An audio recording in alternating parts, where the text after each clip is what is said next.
Hi guys, welcome to தமிழச்சி சமையலறை. இன்றைக்கி meal maker gravy எப்படி செய்யுதுன்னு பார்க்கலாம் வாங்க.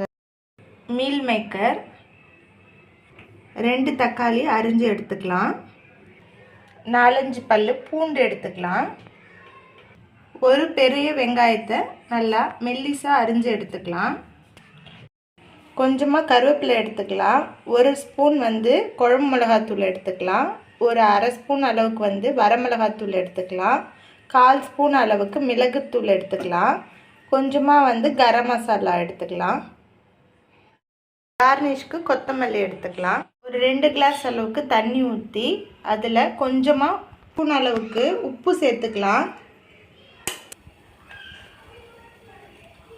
இப்போது எடுத்து வச்சிருக்க மீல் மேக்கரை சேர்த்துக்கலாம்.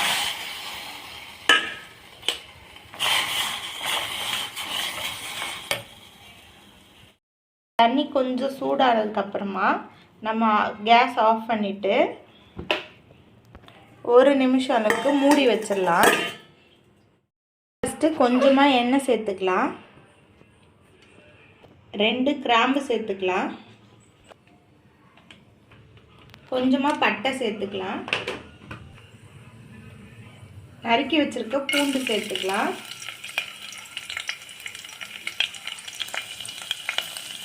இப்போது வெங்காயம் சேர்த்துக்கலாம். வெங்காயம் நல்லா வதங்கட்டும், நல்லா வதக்கி விட்டுக்கலாம்.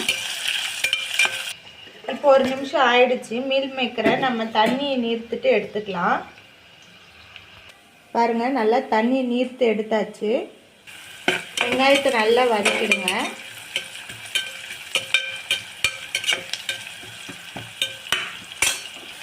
வதங்கிடுச்சு. கொஞ்சமாக கருவேப்பிலை சேர்த்துக்கோங்க. கருவேப்பிலை போட்டு நல்லா வதக்கிக்கோங்க. 1/4 ஸ்பூன் மஞ்சள்தூள் சேர்த்துக்கோங்க, 1 ஸ்பூன் குழம்பு மசாலா சேர்த்துக்கோங்க, குழம்பு மிளகாத்தூள் இருக்குங்களா அது சேர்த்துக்கோங்க, அரை ஸ்பூன் வரமிளகாத்தூள் சேர்த்துக்கோங்க, 1 ஸ்பூன் மிளகுத்தூள் சேர்த்துக்கோங்க, 1 ஸ்பூன் கரம் மசாலா சேர்த்துக்கோங்க. எல்லாத்தையும் நல்லா வதக்கி விட்டுக்கோங்க. இப்போது நம்ம மீல் மேக்கர் இதில் சேர்த்துக்க போகிறோம்.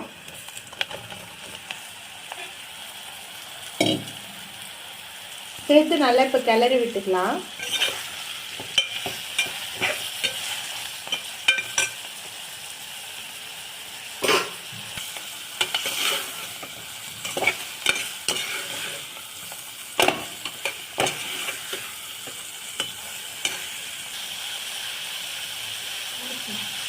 இது மாதிரி நல்லா கிளறி விட்டுக்கோங்க. இப்போது மிக்ஸி ஜாரில் தக்காளியை சேர்த்து அரைச்சிக்கலாம். இப்போ தக்காளி அரைச்சி எடுத்தோம் இல்லைங்களா, அதை இதில் சேர்த்துக்கலாம். அதை நல்லா கிளறி விட்டுக்கோங்க.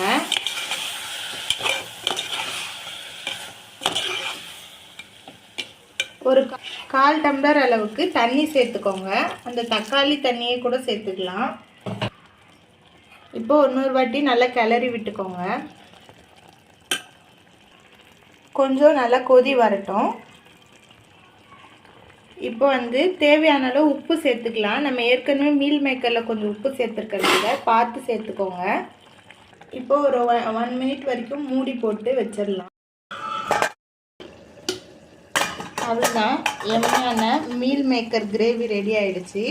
உங்களுக்கு இன்னும் திக்கான கன்சிஸ்டன்சி வேணும்னா இன்னும் ஒரு 5 மினிட்ஸ் விட்டிங்கன்னா சரியாக போயிடும். இது மேலே இப்போ லைட்டாக கொத்தமல்லி தூவி இறக்கிடலாம். அவ்வளோதான், ரெடி ஆகிடுச்சு.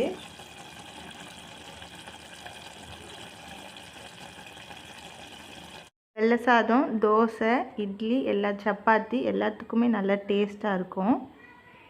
நீங்களும் இந்த ரெசிபியை ட்ரை பண்ணி பாருங்கள். பிடிச்சிருந்தால் லைக் பண்ணுங்கள், ஷேர் பண்ணுங்கள், சப்ஸ்கிரைப் பண்ணுங்கள். தேங்க்யூ.